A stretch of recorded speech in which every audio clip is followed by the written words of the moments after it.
पंचायत चुनाव को लेकर मुखिया जी बहुत परेशान हैं। जिला परिषद, पंचायत समिति और सरपंच साहब भी परेशान हैं। और परेशान इसलिए हैं क्योंकि आयोग ने साफ साफ कहा है कि 2026 के दिसंबर में चुनाव करा लेंगे और चुनाव कराने से पहले रोस्टर बनाएंगे। फिर से रोस्टर, जो जातीय गण आधारित जो गणना हुई है और उसके आधार पर हम रोस्टर तैयार करेंगे और इसमें हजारों मुखिया जी के कुर्सी संकट में आ सकता है। वो मतलब चुनाव लड़ ही नहीं पाएंगे। लेकिन विरोध होना शुरू हो गया है, मुखिया जी नाराज है, सरकार तक खबर पहुंचा रहे हैं।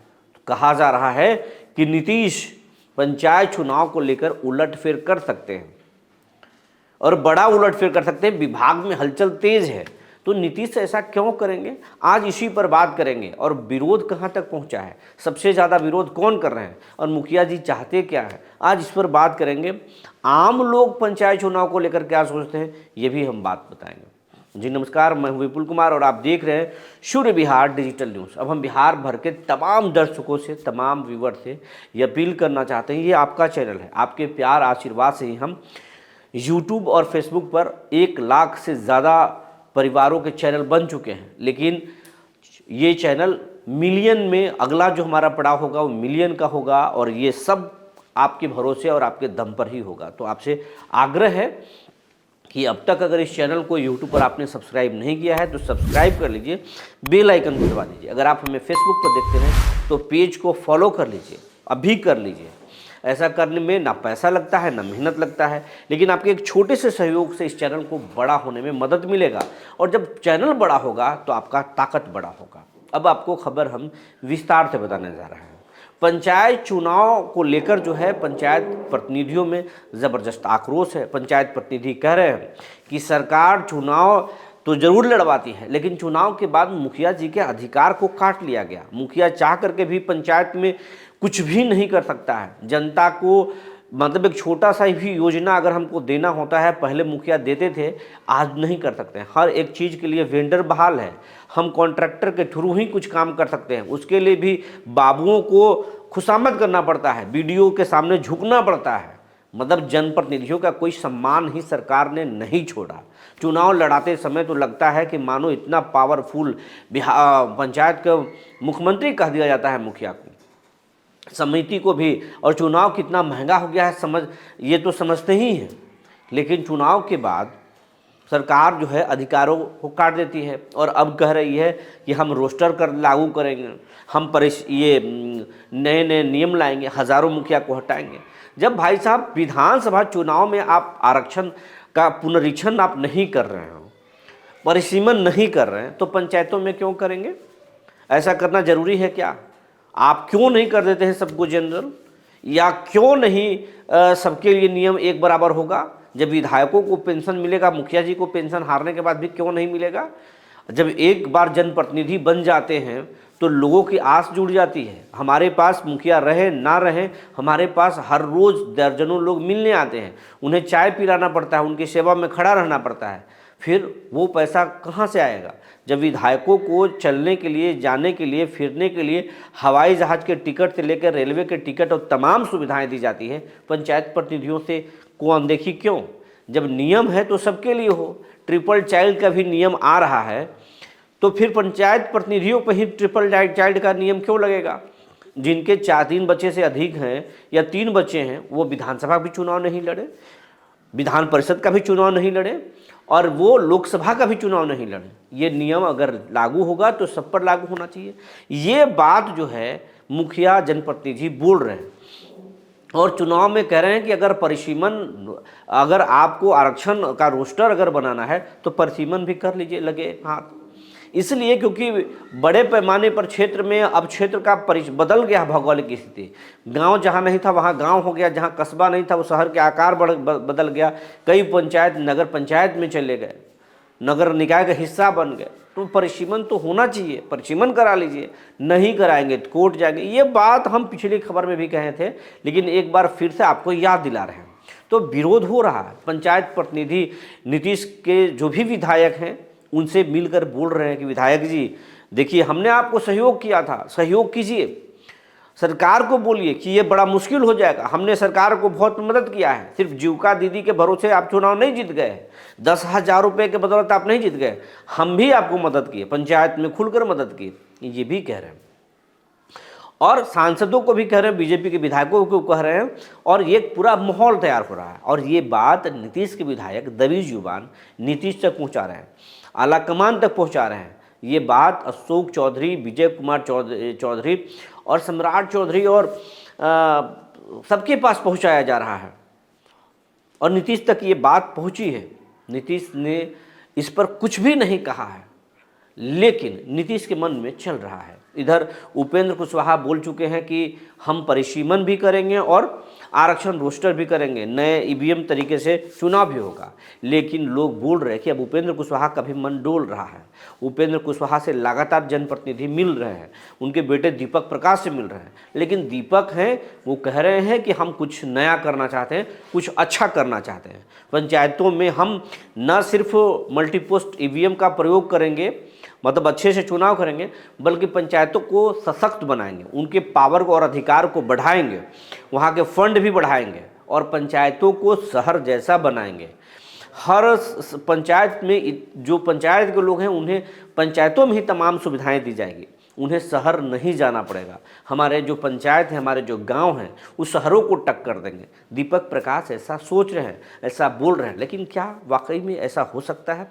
लोग कह रहे हैं कि नहीं, ये सब हवाई बात है। नीतीश कुमार जब 20 सालों में गाँव को नहीं बदल सके तो दीपक प्रकाश क्या बदल पाएंगे? उनके पिताजी कभी इधर तो कभी उधर करते हैं, ये भी इन पर भी दबाव बन जाएगा तो पीछे हट जाएंगे। तो दीपक अभी प्रयोग ज़रूर करें, सोच बेहतर रहें, क्योंकि युवा हैं, लेकिन समय के साथ बदल सकते हैं। अगर दबाव हो गया तो दबाव झेलने की शक्ति अगर होगा तो देखेंगे आगे, लेकिन ऐसा लगता नहीं है। लेकिन आम लोग कह रहे हैं कि पंचायतों में आरक्षण बदलना चाहिए, आरक्षण का रोस्टर फिर से तैयार होना चाहिए, परिसीमन भी हो जाए तो कोई दिक्कत नहीं है। लेकिन जो भ्रष्टाचार है पंचायतों में, उस भ्रष्टाचार पर अंकुश लगना चाहिए।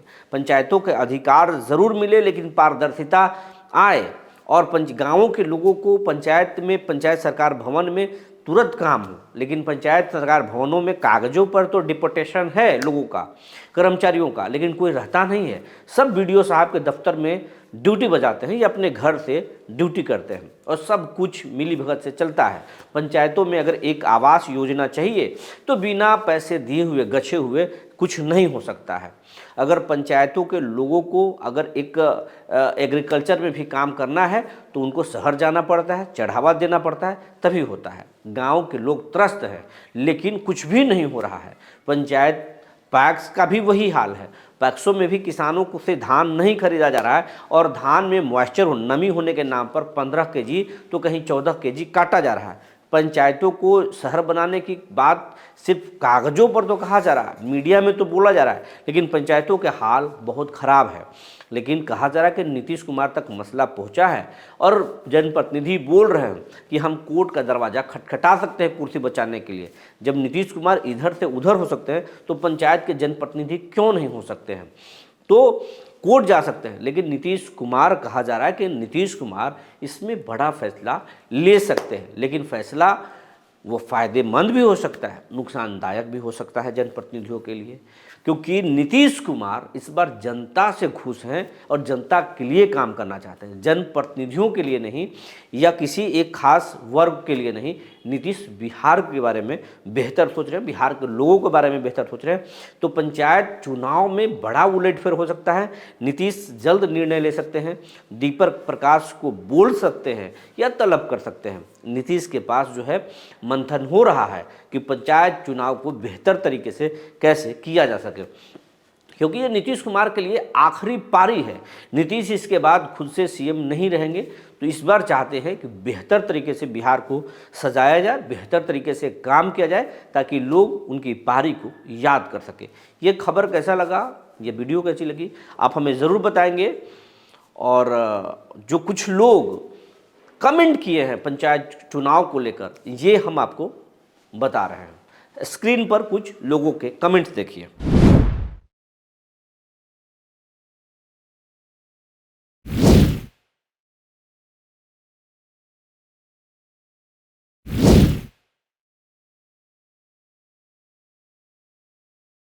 एक है प्रकाश मंडल, ये लिखते हैं कि मुखिया गरीब हो या अमीर, मुखिया बनेगा तो फॉर्च्यूनर पर क्या, वो तो हवाई जहाज भी खरीद सकता है। इसीलिए मुखिया का पद ही पंचायत से हटा दें और वार्ड मेंबर को सभी पावर दे दें ताकि गरीबों का उद्धार हो सके। ये मुखिया जी के ही खिलाफ जा रहे हैं और ये बोल रहे हैं कि वार्ड को ताकत दे दे। लगता है ये खुद वार्ड होंगे और मुखिया से त्रस्त होंगे, ऐसा कह रहे हैं। नहीं होंगे तो हो सकता है कि वार्ड के कामों से इनके हम जो वार्ड सदस्य मेंबर होगा वो बेहतर काम करता होगा, इसलिए वार्ड के कामों से ये खुश हो सकते हैं। इनके बारे में बहुत ज़्यादा जानकारी नहीं है, लेकिन कमेंट इनका ऐसा ही है। एक कुंदन कुमार है, ये बोलते हैं ये न्यूज़ वाले को कुछ पता नहीं है, गवर्नमेंट को मुखिया को कंगाल बना दिया इस बार। ये लगता है कि ये मुखिया खुद हैं और इनको ये काफ़ी दुखी हैं, चुनाव में खर्च किए होंगे, लेकिन सरकार ने पावर, हमने तो खबर भी बताया कि सरकार ने पावर को काट दिया है, घटा दिया है बहुत सारे, अब मुखिया कोई काम नहीं कर सकते। तो ये इनकी पीड़ा है, सरकार को इस पर ज़रूर ध्यान देना चाहिए। एक हैं धनंजय कुमार सिंह, ये लिखते हैं कितने जनप्रतिनिधियों का स्कॉर्पियो और फॉर्च्यूनर फाइनेंसर खींच कर ले गया, यह दिखाई नहीं देता। बिल्कुल दिखाई देता है। बहुत सारे लोग जो है मुखिया बनते ही स्कॉर्पियो फॉर्च्यूनर खरीद लिए। आप तो सोच के लिए होंगे कि मुखिया बने हैं तो बहुत सारे कमा लेंगे, लेकिन पता नहीं चला कि नीतीश बाबू आपके पावर काट देंगे, अधिकार काट देंगे, पैसे नहीं मिलेंगे, तो फिर खींच कर चला गया क्योंकि आपके खर्चे ज़्यादा हैं। और फिर स्कॉर्पियो के EMI आप फेल कर दिए होंगे, तो खरीदना ही नहीं चाहिए था, क्योंकि जितनी सुविधाएं हैं उस सुविधा से ही आपको अपना सुविधा बढ़ाना चाहिए था। लेकिन आप फॉर्च्यूनर और स्कॉर्पियो अगर आप खरीद लिए बिना भविष्य देखे हुए, तो फिर हाल तो ये होगा। ये गलती सरकार की नहीं, ये गलती आपकी है। ये एक हैं वशिष्ठ कुमार निषाद, ये लिखते हैं कि सरपंच साहब को तो एक मोटरसाइकिल भी खरीद नहीं पाया, लेकिन जिला परिषद पंचायत समिति मुखिया जी वार्ड सदस्य 4 चक्का गाड़ी भी खरीद लिया। बिल्कुल बहुत सारे लोग हैं जो खरीदे हैं, वार्ड मेंबर को तो नहीं कर सकते हैं, लेकिन कुछ भी हो सकता है। ये बिहार है, अलग अलग लोग हैं। ये बोल रहे हैं कि वर्ष 2011 में जनगणना हुआ था, उसी के आधार पर मानकर परिसीमन होगा, तो इस परिसीमन पर आरक्षण होना चाहिए। दूसरे हैं संतोष कुमार यादव, लिखते हैं जनगणना नहीं होने के कारण परिसीमन नहीं होगा और जनगणना करना केंद्र सरकार का काम है, इसीलिए बिहार में समय पर ही चुनाव होने हैं, इसमें कोई लेकिन और परंतु नहीं है। एक हैं अरविंद पासवान, ये लिखते हैं कि पंचायत चुनाव करवाने से पहले पंचायत को नए सिरे से गठन करना अति आवश्यक है, जिनसे कि हर पंचायत की उचित विकास हो सके। मतलब यही परिसीमन को लेकर ये कह रहे हैं। अलग अलग लोग हैं, दर्जनों लोग हैं, कमेंट्स किए हैं और अपनी प्रतिक्रिया दे हैं। कुछ लोग जनप्रतिनिधि हैं, वो अपनी पीड़ा बता रहे हैं, कुछ लोग हैं जो आरोप लगा रहे हैं कि मुखिया बनते ही फॉर्च्यूनर और स्कॉर्पियो खरीद लिए, बहुत लोग वार्ड मेंबर तक 4 चक्का ले लिए। तो ये जो आम लोग हैं वो जनप्रतिनिधियों के प्रति थोड़ा निराश हैं, उनके कामों से खुश नहीं है, लेकिन जनप्रतिनिधि सरकार से खुश नहीं है। और इसको लेकर अब नीतीश क्या फैसला लेते हैं ये आपको ज़रूर बताएंगे। हमारी इस पूरी खबर पर नज़र बनी रहेगी। तब तक के लिए धन्यवाद।